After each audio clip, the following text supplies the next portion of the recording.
Okay, good morning. Good morning, everyone.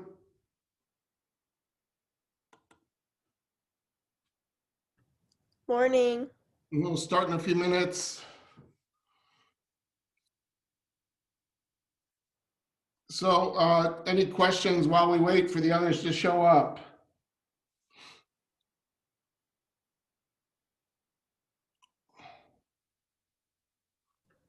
I think I'm good right now. Kelsey, how are you doing? Julie? Good, how are you? Good. Any questions, Julie? No. Jamie? No, I don't have any questions. Okay, good. All right. Well, let's wait a couple minutes for the others to show up. But basically what I'm going to do is finish chapter 5 today. And we will have a quiz on chapter 5 on Monday. And I think what I'll do is I'll have it be online, sort of, where basically I email it to you during the meeting, and then you do it in the last half hour, and then you can save it and put the time on it, and then email it to me. And you can do it as a PDF and write on the screen if you like to do it that way, or you can print it out and scan it, whichever works for you, and such like that. So I hope that makes sense. But basically, we'll try and do it the same we would otherwise, but it'll be like a 20-minute quiz for chapter 7. No, for chapter 5. Does that make sense?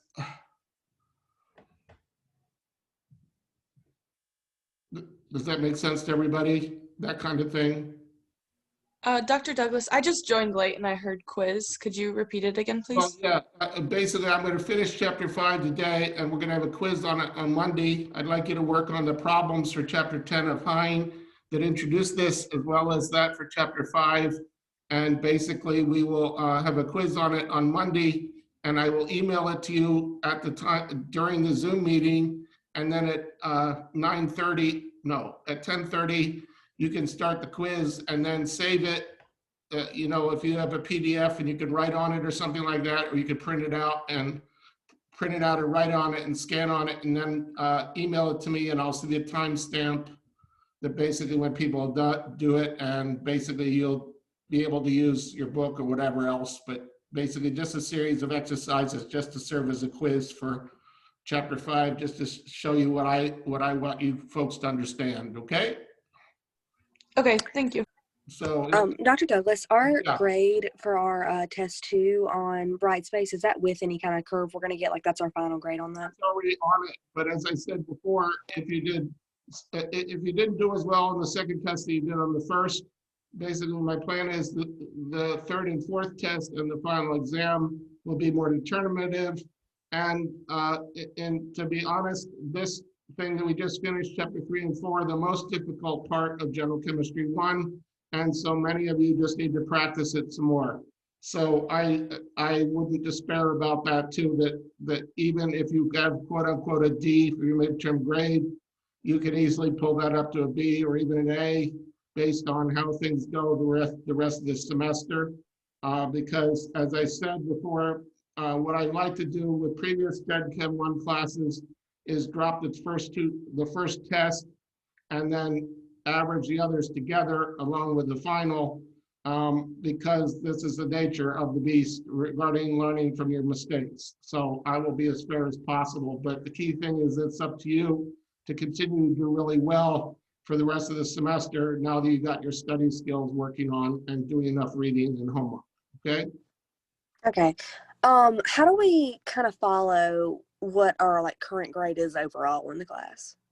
Well, basically it's just based on the exams right now. That's the only thing, because the quizzes are calculated at the end, and they're just 10% of the grade anyway. So, and I don't usually use the quizzes as a way to drag down the grade. They're normally for whether someone should get a B+ or an A-, based on, you know, fine nuances or whatever. But again, the quizzes are to help you prepare for the test.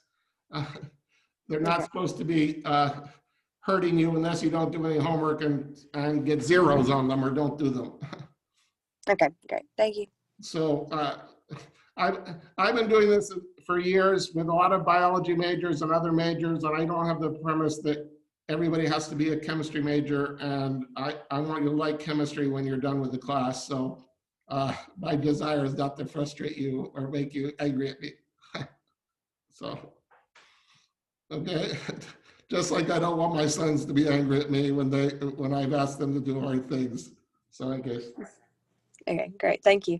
All right, well, very good. So let's start now. I'm gonna go first to the periodic table, and I want you to understand the nature of the period. Sorry, I'm trying to get this set up here so I can pull up the periodic table on the desktop. Okay, I'm going to share the screen, but what I'm going to do is open up the periodic table for you first and show you how this works based on, I've been kind of drawing diagrams of it in the past, and now I want to kind of use it as a way that I recommend you do it as well, just so you can understand the nature of how these things and why the periodic table was set up the way it was. So basically here, if we look at the periodic table here, the key thing is with this, these are the n values. And let me put it, these are the n values here on the periodic table. And if we could look at this regarding, this would be n equals 1. Let me make the screen bigger. Sorry. Maybe make this bigger here. Okay.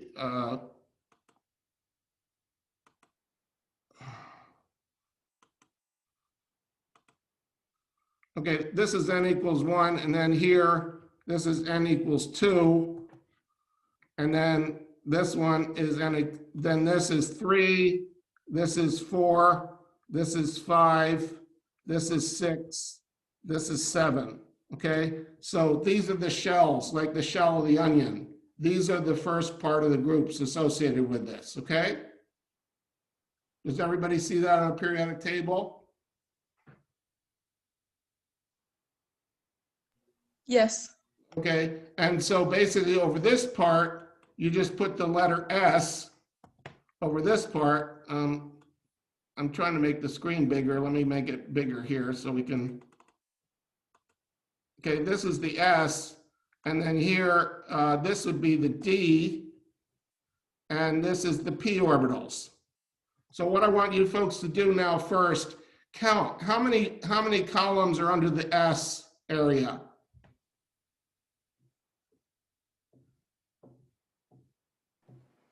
How many columns are under the S? 2. 2, okay? So when you have hydrogen and helium over there, this is also S here when you have this. So essentially with this one, you have 1s1. This is called the electron configuration. And over here for helium, this is 1s2. And if you remember, the s orbital looks like a sphere, correct? So it's got that s orbital in there. And that can expand going from n all the way up to n can go all the way up to 1.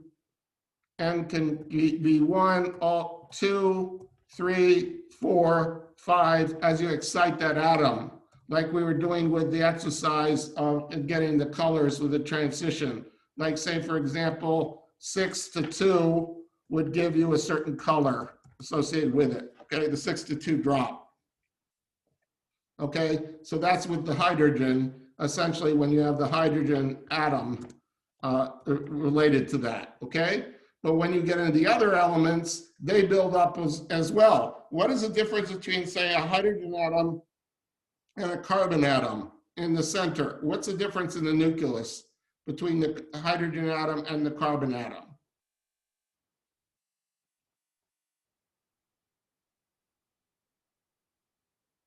Anybody?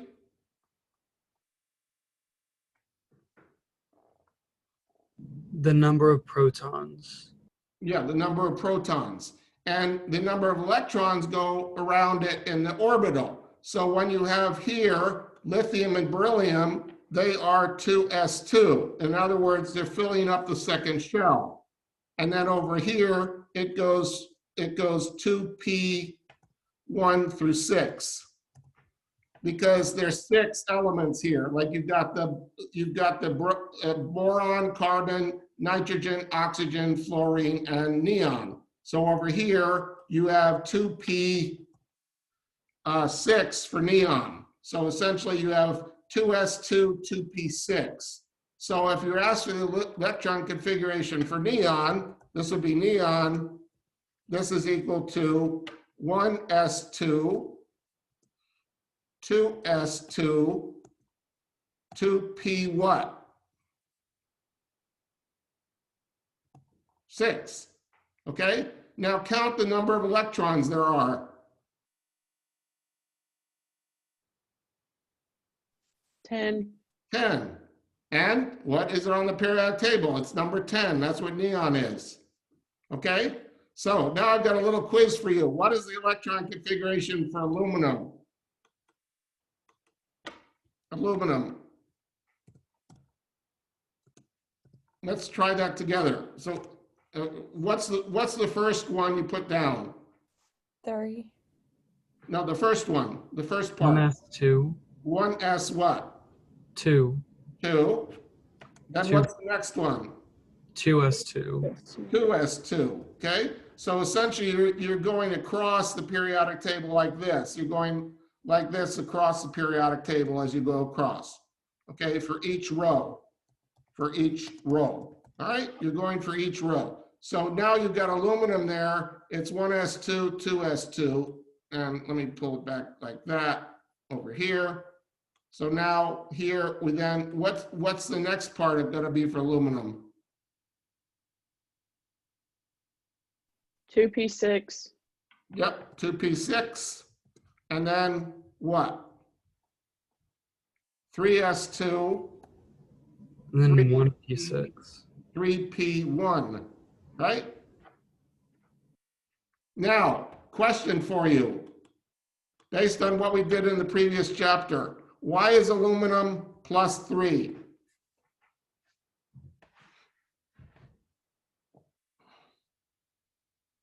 When it forms an ion, why is it +3?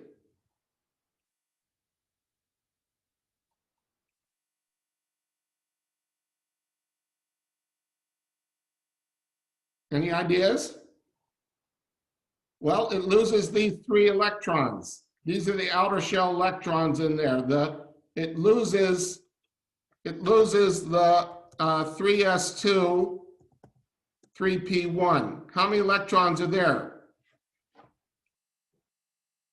How many electrons are there for that one? 3. 3.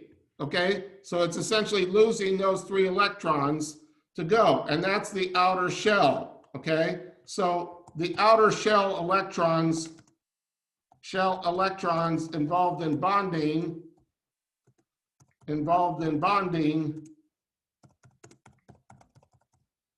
are called, and this is the thing, they are called valence electrons. Sorry, spelling, valence electrons. Okay, so why is lithium +1?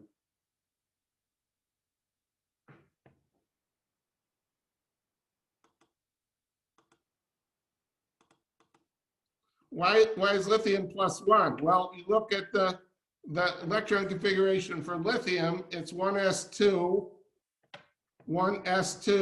2s1. So why is lithium going to be +1? Why would you get lithium +1?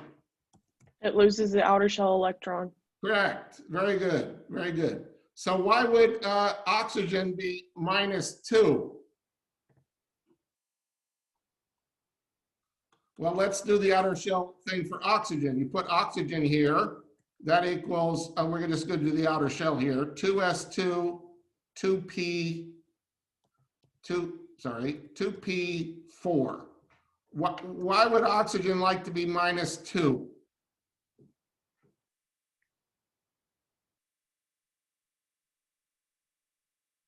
look at the periodic table when you answer the question. Why is oxygen -2?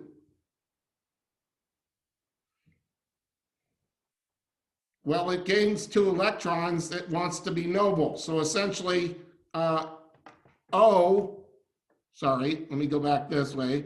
O -2 equals the electron configuration for neon. Okay? And so it pretends to be noble. Okay? So basically, I'll get to the slides in a minute. But the key thing about understanding this is that all elements want to be noble or pretend to be noble either by the exchange of electrons or losing them or gaining them. So oxygen will always be -2 because it wants to pretend to be neon. In other words, it has a full outer shell. Okay? Now, let's look at another question. Why would magnesium be +2? Magnesium, why would that be +2? For its oxidation number.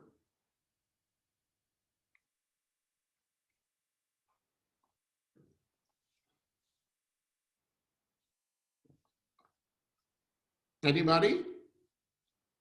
Well, it loses the 2 electrons there. It loses the 11 and the 12. So essentially, magnesium is 3s2 here. So essentially, magnesium, the outer shell, is 3s2, and they go away. They are lost.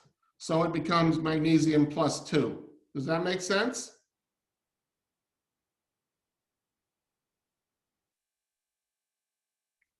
Dr. Douglas, what do you mean by noble? Well, the noble gases, basically the noble gases don't react with everything. They got like full shells. They're essentially a billiard ball. They don't want to react with anything. They don't want to give up electrons or exchange them. And we'll talk about bonding in the next chapter.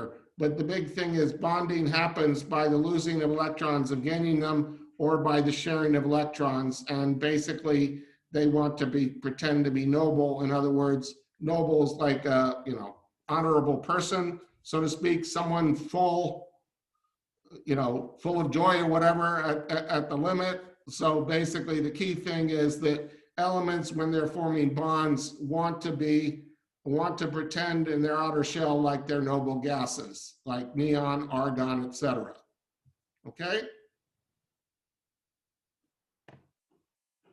So basically, now let's go to the slides here. I messed up this periodic table enough, so let's go to the slides. And now what I'm going to do is go to the PowerPoint and continue where we left off. So hopefully you'll understand where we're going with this, okay? So now I'm going to stop the share and change the share to the screen away from the PowerPoint.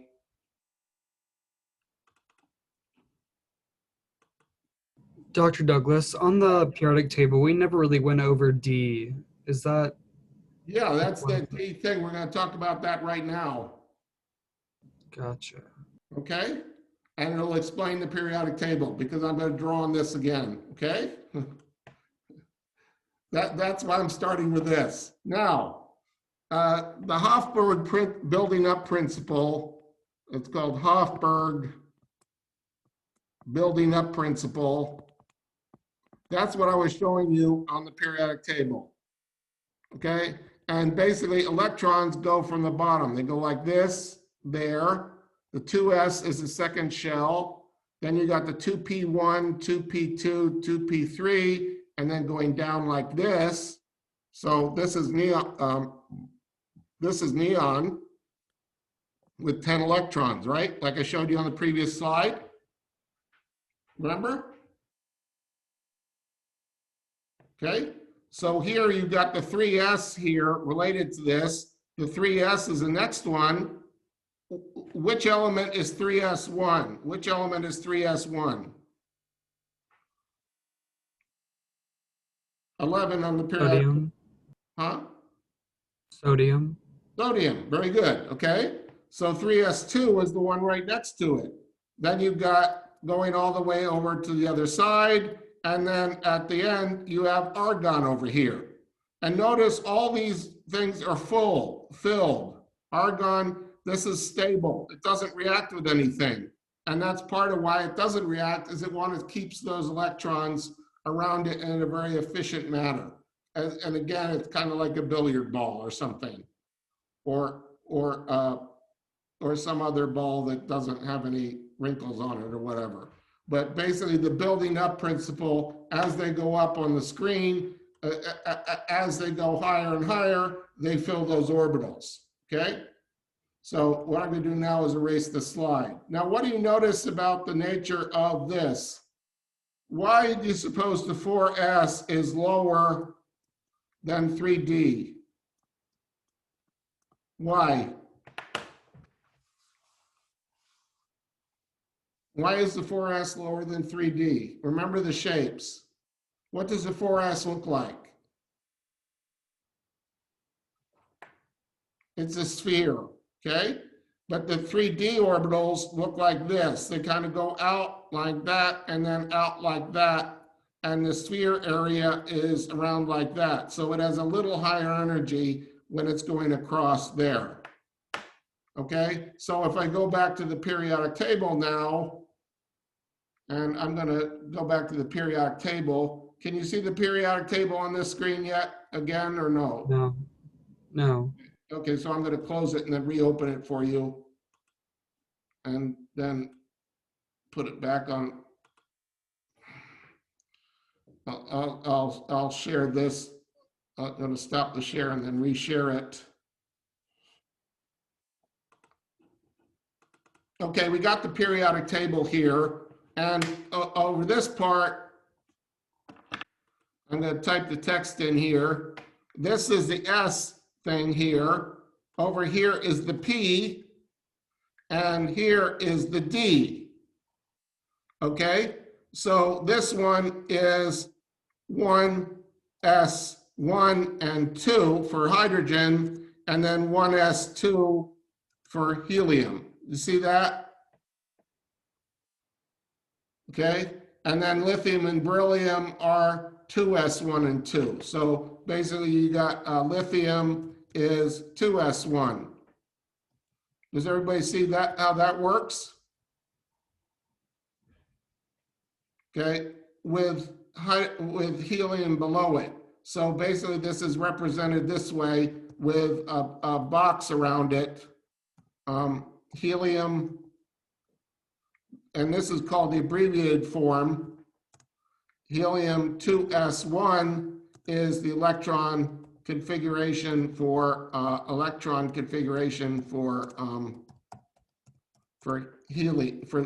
lithium. Okay, does that make sense? Wait, no, well, I thought lithium was, It's on the second thing here. This is n equals 2, right? that should be 2s1 Correct. or 1s2, 2s1. Correct. That's right. And that's the helium configuration. This is 1s2, right? 1s2. Helium, right? Yeah, helium's 1s2. Oh, but okay, then so- shouldn't lithium be 1s2, 2s1? So lithium can be called as 1s2, 2s1, or you put it in brackets, helium 2s1. Now, why would it do that? Well, it's because of the fact you've got the other relationship that helium is a noble gas and it likes to have a full shell in that first shell there, and just 2 electrons go in that. So basically it acts like a billiard ball, and helium doesn't react with anything. But basically when lithium becomes +1, what happens to it? What's its electron configuration going to be?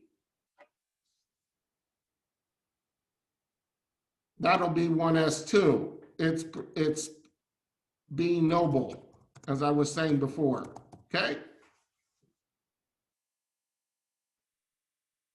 So the next one, where you have n equals 3 down here, this is the n equals 3, and the D isn't involved because you've got the 3p. This is the 3s here, and then over here is the 3p. And that's what is on the slide for the PowerPoint that I did before. See the 3s and then the 3p?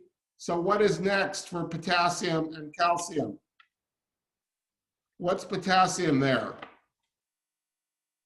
What's its electron configuration for potassium? Well, you put the K equals, and then you put in brackets, argon, because that's the shorthand for doing out the whole thing.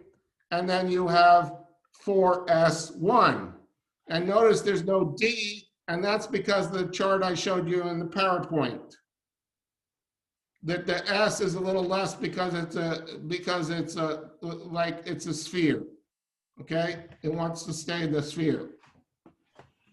So on the test or the quiz, if this was a question on there, would you take the shorthand or would you want us to do the full thing? Well, on the quiz, I asked you to do the shorthand.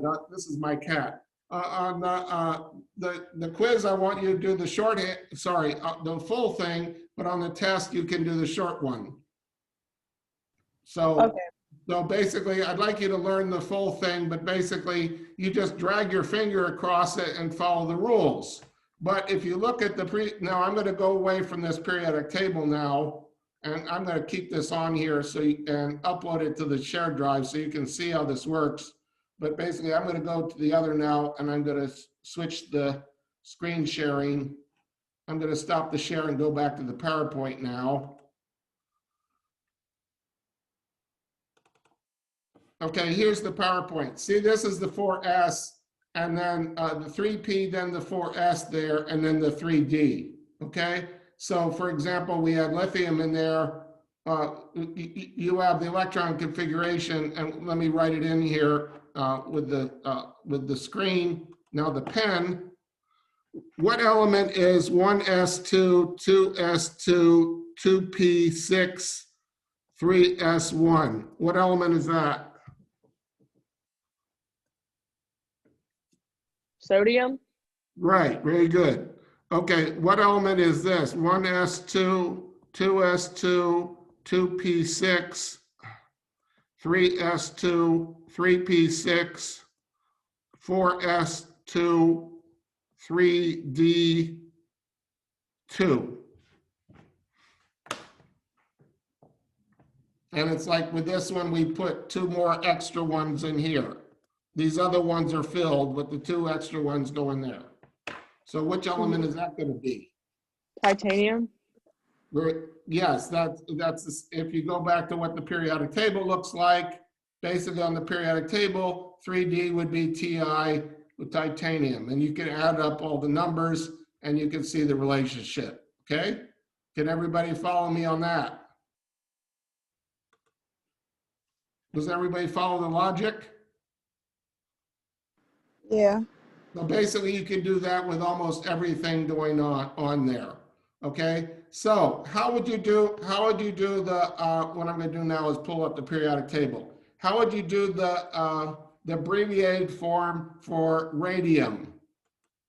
Wait, 3D? That Yeah. would be like on the level of sodium. Yes, it goes 4s, then 3d. 4s then goes to 3d. And let me show you again why. Okay, and I just wrote a little bit more on the PDF that I'll share with you later. But basically, here we go back to this now. The 4s to 3d, why does it go 4s then to 3d? It's because of this here, okay? You have the sphere for the 4s, and then the 3d go out beyond the barriers of the sphere, see? Because it goes in and out of the atom itself, near the nucleus. So it's a little higher energy level. The 3D is higher energy level than the 4s. That's why it does that. Okay, so the order of them, the energy depends on N and L there, and I'm going to delete what's on the screen here.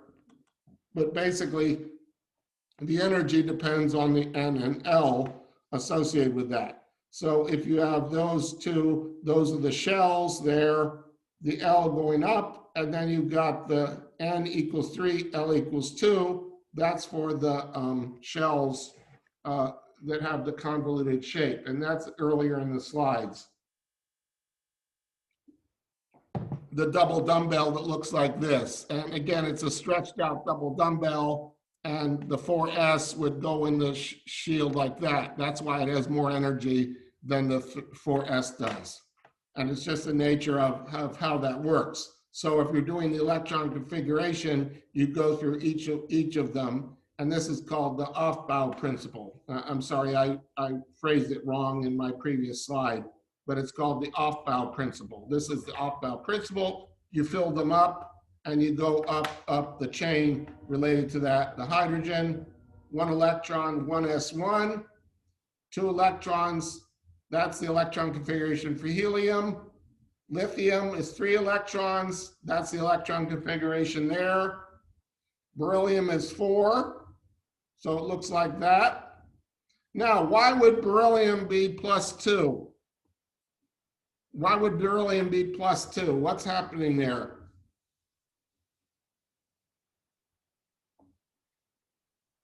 Why is the common ion for beryllium +2?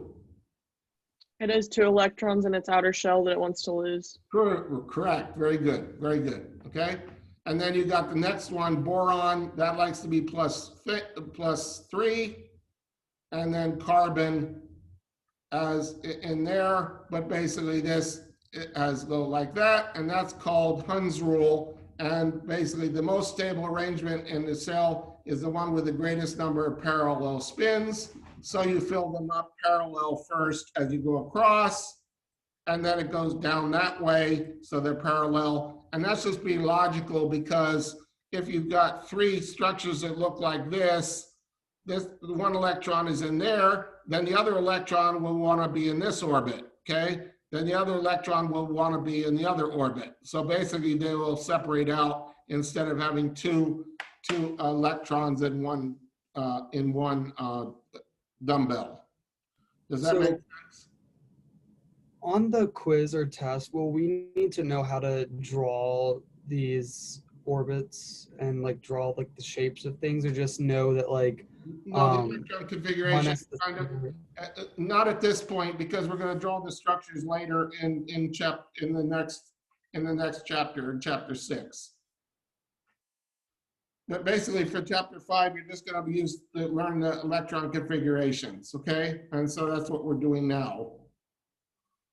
So, okay, and will there be a chapter 5 quiz? yeah, that's the one that's going to be on Monday after you work some problems over the weekend, okay?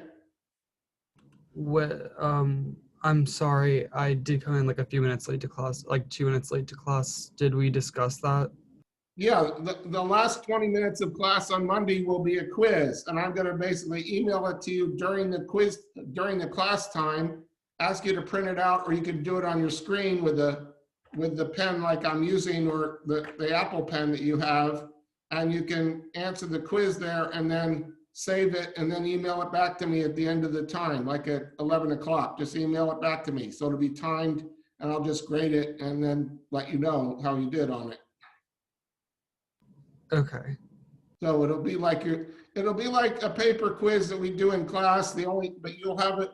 I'm going to ask you to print out a periodic table in advance. So, and I'll send out an announcement about that tomorrow. But that's just what I'm planning. It's just a normal quiz that you can either print out the page and then take a picture of it when you're done, or do it on the screen if you've got a pen that can write on a PDF like I'm doing with the slides here.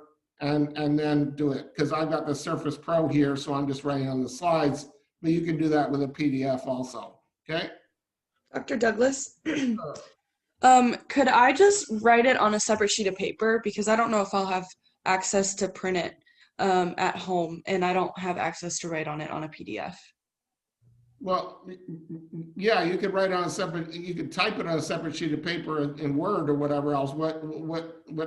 We can work out the details about that later. But basically, what I'll do is email it to you. Do you have a printer at home you can print it out? I do, but I'm quarantined right now, so I'd have to get my mom to print it for me and bring it to me. Could I just write the questions on a notebook paper and then take Yeah, a picture of the rest of that and Yeah, that'll be fine. That'll be fine. Yes. okay. Thank you. Yeah, that'll be fine. It'll be a simple quiz. You'll know what I'm doing with that. Okay, so don't worry. But basically, you just email it back to me at 11 o'clock, and then there'll be time just like we were doing in class. All right. Okay, thank you. Okay, so basically here, nitrogen has 7 electrons, and it continues across, and that is the electron configuration for nitrogen. Okay, so you have 7 electrons. They're all like that. Now, why can nitrogen sometimes have an oxidation number of +5, like in a nitrate ion? Why would that be +5?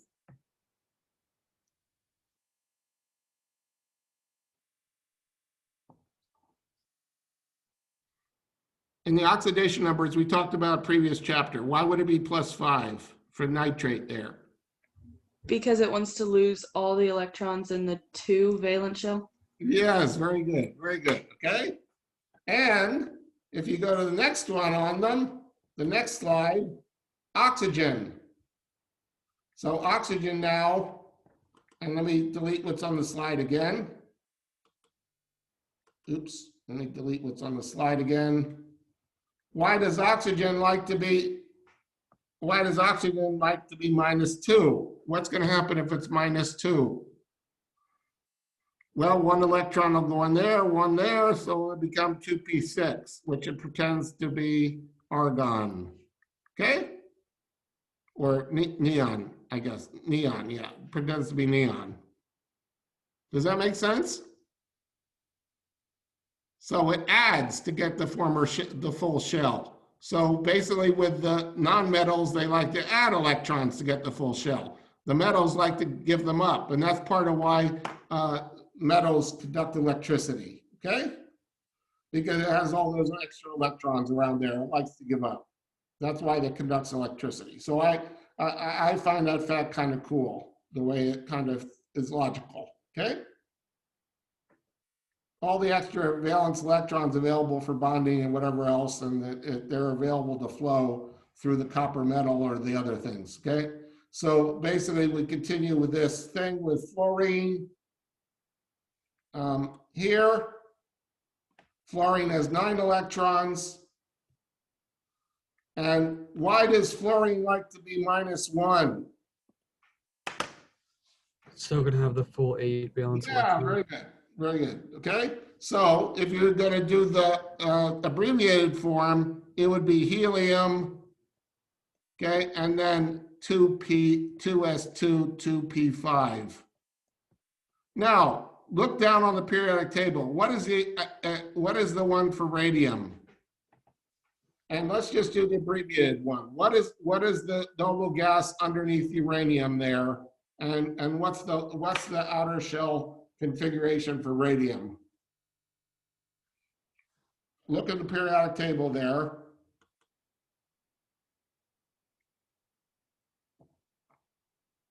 It's in row 7. Is it 7s2? Yeah, very good. Okay, so it'll be 7s2 there. So basically, you would have and what is the noble gas below radium? That's 6p6. Rn. Yeah, radon. Okay, and they both happen to be radioactive materials. Okay, radon is a radioactive gas. Okay? So Dr. Douglas, can you kind of explain how to do that abbreviated form again? I thought you took the element before for it to be abbreviated. Can you just explain it again? Yeah, like neon, for example, is 1s2, 2s2, 2p6, right? Okay. Okay, so the next one is sodium. What is that electron configuration? Let's do that together. 1s2, 2s2, 2p6, what? 3s2 or 3s1? 3s1, okay? So this is the abbreviated form for neon. So this is where the neon goes, see? So the abbreviated form is always a noble gas. Correct. Okay. And then you add whatever the subshells are to get the new element. And so basically you have neon here with the brackets around it, and it's 3s1. Okay. And that way you can see if you lose that, it becomes Na+1, and you got the neon below it. And that's because it wants to return to a stable form. Sure. Okay. Okay. Okay, thank you. And everybody likes to be content with enough clothes on or something like that. Okay. But if someone's too hot, they'll give them up or whatever. But again, neon has 10 things there. So what I'll do is I'll erase what's on the slide. You can see it on the picture, 10 electrons there. And that's the structure for neon. And then you go to the next one, and the orbit of orbital filling in a multiple electron, you have 1s, 2s, 2p, 3s, 3p, 4s, 3d. So this would be number 1, number 2, number 3, number 4, number 5, number 6, number 7, number 8, etc. in the line. I don't like this chart. I like using the periodic table. The periodic table to me makes more sense.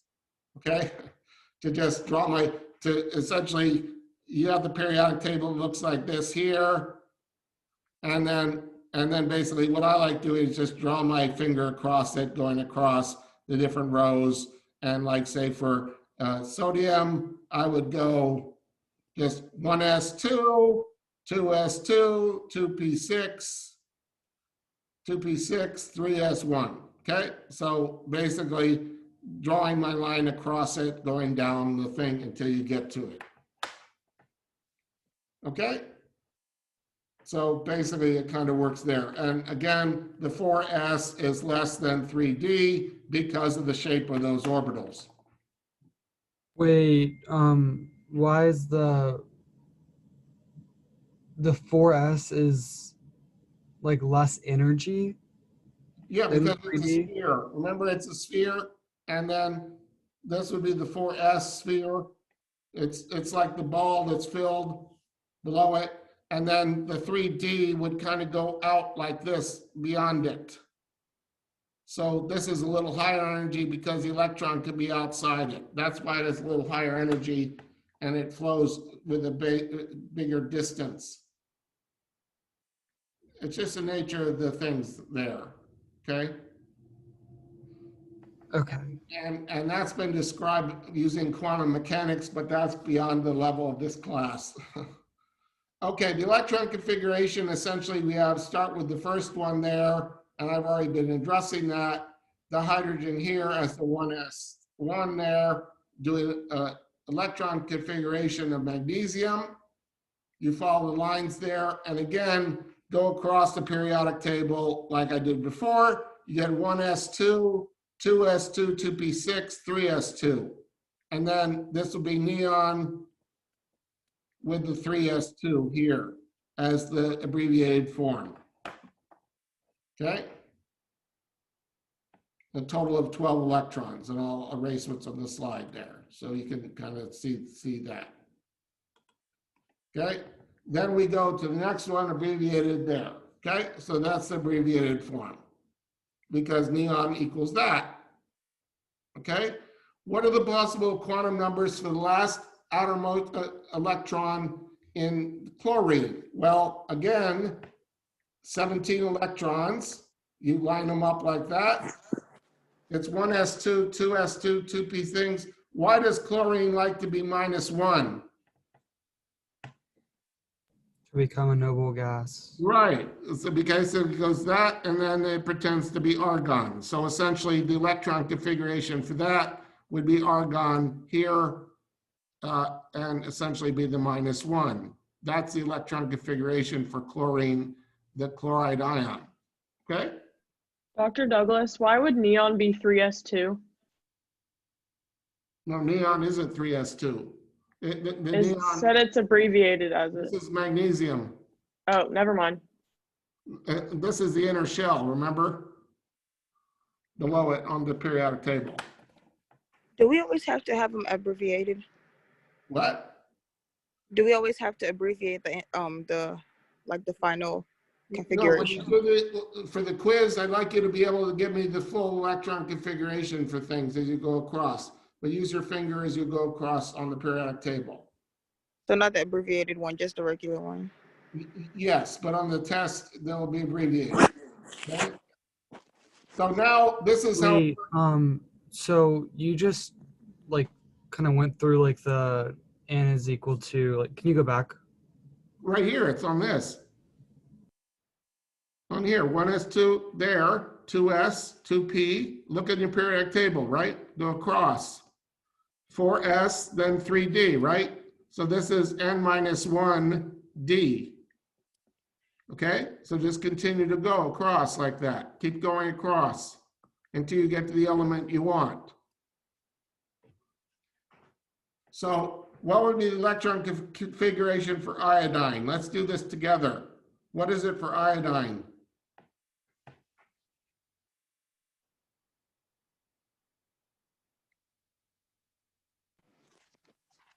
One S2. 1s2, 2S2. 2s2, use your finger, 2s2, 2p, P6. 6, 3s2, 3P6. 3p6, 4s2, 3D6. 3d10. Because you count the elements in there. There are 10 elements here, right? Uh-huh. You see your periodic table, count 10 elements? Yeah. Okay? Then you have 4p6, 5s2, 4d10, 5p5. That's iodine. If I remember correctly, let me check my periodic table, because I have to check the periodic table too. Yes, it's in number 5. So yes, that's the proper one. Even I don't have these memorized. Okay, but basically iodine would be that. Now, what would be the abbreviated form for this?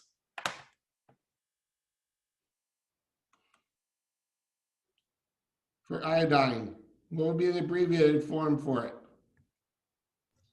Do you go to the noble gas before it or the one right next to it? The one before it. So it'd be Kr. Yeah, krypton, good. So basically, you have the krypton there. Let me go back. So basically, we'll do the thing here. You have Kr now in boxes, and then you put the last one there, which is 5s2, 4d10, and then 5p5. Okay, that is the one for iodine. Now, one of the things you'll notice kind of interesting here, that when you get to the higher levels, 6, for example, the 6th level will go 6, then to 5d1, and then down to 4f. So 4f, this is n minus 2f. And that's because the f orbital is even more odd shape for it. So if we go to the next screen on here, these are the electron configurations going all the way up here. And if you notice, when you change involving the F here, like say, for example, you've got barium here, which is down there, xenon 6s2, and then the next one on the list, oh, okay, they skipped some things there. So basically, the next one on the list would be from the next one on the list would be xenon. And what element is to the right of barium? 6s2, 5d1. So what would be the next element what's the next element from barium? Look on your periodic table, folks, please.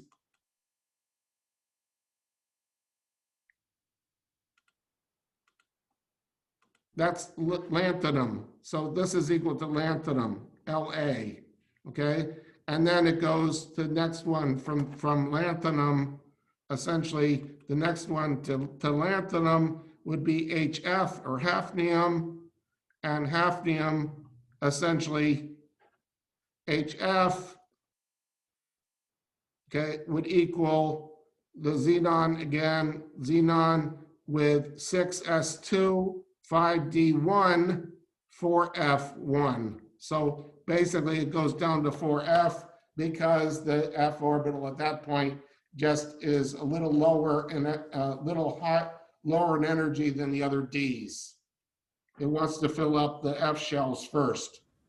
So I have a question. So like we talked about D being like n-1, so F would be n-2. Correct. And if you go back on the slides, you can see this. Go back on this. Wait a minute. You can kind of see it here. Just looking at this one, this 6s1, then D, then 4f to fills it up, and then it goes back up to 6p again, and then fills it out this way. So basically, that has to do with the ordering of the thing. And let me go out. Let me go out of this again and show you. I'm going to share the screen again. I'm going to show the screen to go again back to the slides. Going back to the screen here. See, this is the slide I was telling you before. 3D 5S, 4D 5P 6S. Then you've got 4F 5D 6P, etc. So basically, those are the ones that go in there related to that. And then this is the last one on that thing that I was talking about before. So I'm going to go back to the slide now, and then go to the next slide. And basically, Dr. Douglas, yes. didn't 4F come before 5D on that last configuration, or shouldn't it? Well, basically what happens practically is it gets to 5D1, then it goes down to, because if you look at the numbers, on the periodic table, like here, you've got lanthanum that's 57. Let me share the screen with you so you can see this. Let me stop the share and share the screen again on the periodic table. See, lanthanum is in the D. This is the D. This is the D here, right? Sorry. This is the D. It's 5D at this point. 5D for that lanthanum. See? But then it goes down to the next one. This is 4F1. Okay, and then you got over here, you got 4F14. 1, 2, 3, 4, 5, 6, 7, 8, 9, 10, 11, 12, 13, 14. So over here, this would be 4F14 there. The Ds have 10, the Fs have 14 available. Okay, so basically you go from 57 to 72 on it, and it has to fill up these first. You see that on the slide? So LA is technically more energy. So it goes like LA, then it goes 4F, 5F. Yeah, HF. just because the extra electron that goes into lanthanum would be that. So what would be the typical charge for lanthanum? Like LA, what would be its charge? Plus what?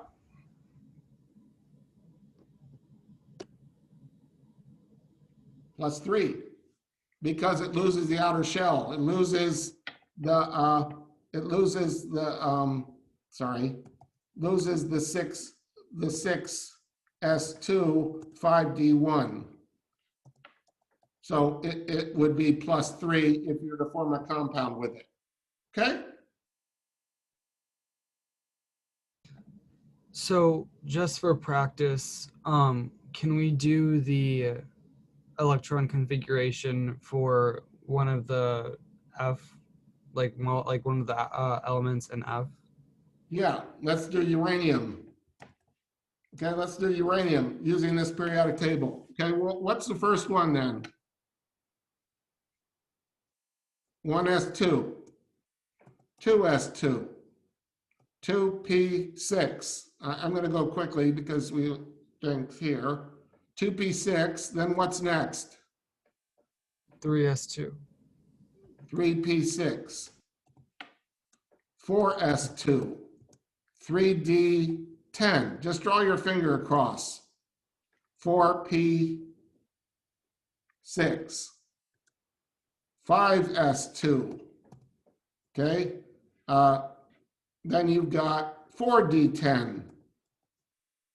Then you've got 5p6. Oops. 5p6. Okay. Then you have 6s2. 6s2. 5d10. Okay. 4f14. Okay. Because you're filling up the 4f's. Wait, Next so one. Dr. Douglas, Yeah. so why is it Because 5d10? Because I think, like, isn't like the 5d10 after there's the F? smaller orbitals and they like to be full. That's the full orbital aspect of it too. Because when the 5d10, they're all full. They're full because the 4f14 is already all filled, and it all drops down to a lower level below the D when they're all full. There's less energy when it's all full. Okay, so let's just continue with this. You now have Dr. Douglas. yes. But I'm just confused on how it goes from, like, because if you have 5d10 before your 4f14, like your F values, like the first F value is CE, and then your first D value is. Well, you can arrange it the other way. The whole point is because the full orbitals, when you have 4f14, they're all filled. They collapse into be a more energy below the D's because they're a tighter, more complicated structure. So essentially, the energy adjusts because the electrons like to be in full orbitals first. So the 5D is a little higher when it's filling up, like for Mercury and such like that. So essentially, you have Mercury is filling up the D's, but the 4Fs are already filled. Okay. See, Mercury is right here. That's 5D10. Mercury is 5D10. So let me put the 5D10 here. Okay. So Mercury is 5D10. That's because it's filling up as it goes. The 4Fs have already been filled. And that's just the nature of the building up principle. Okay. So this just finishes off with uranium. Okay, so uranium, essentially you have this. So then you have 6p6, and then 7s2, and then you have 6d1. Okay, and then you count the uranium, that would be 5f3. So that is the electron configuration for uranium. But if we were going to do the short one for uranium would be equal to this. You go to radon first, radon, and then you put the outer shell in there, 7s2, 6d1, and then 5f3. Okay, that's the electron configuration for radium, for uranium. You see the logic? So I will save this slide and I will upload it to you so you can see it. But I'm going to go back to the slides now just to finish off the PowerPoint. But see, you can see uranium, it says 7s2, 5f3, 6d1, but I switch them around just because of my preference as a chemistry teacher, because I like the fact it goes 7-6-5. That makes a little bit more sense than having it go down to 7-5-6. I just like it orderly. Okay? All right, so the last part of this chapter is about paramagnetic versus, with unpaired electrons, the 2p, and then the concept of dimagnetic, and that essentially finishes that slide thing. Okay, so now if you folks, because we're all at home and things, let me switch briefly to the other slides. So wait, basically what I want to do now is open up, just show you what's in our textbook, just as a way to kind of finish that off too. If we go down the list here, Professor Douglas, yeah, I have another class at 10. Do you mind if I leave? yeah, that's fine. But basically, I just want to hold on a sec. I'm almost done here. So here they just continue with electron configurations, and they have another bunch of charts, electron configurations there, and basically that's the same thing. Basically, the electron configuration, atomic radii, I will do that on Monday. But basically, these are just 3 more slides in our book. So we're done for now. So I'll see you folks. I'll see you folks another time. I'll see you on Monday. Okay. So we're done. Any questions for those still here? Dr. Douglas, you said you're going to send us homework over the weekend, like a homework sheet to practice before our There's quiz. homework in the book. There's plenty of homework in the book to do. The last part of that chapter. Okay. Okay. I'll refer you to the in email. Okay. Okay. Gotcha. Thank you. All right. So we're all done for today. Have a good day, everyone. Bye.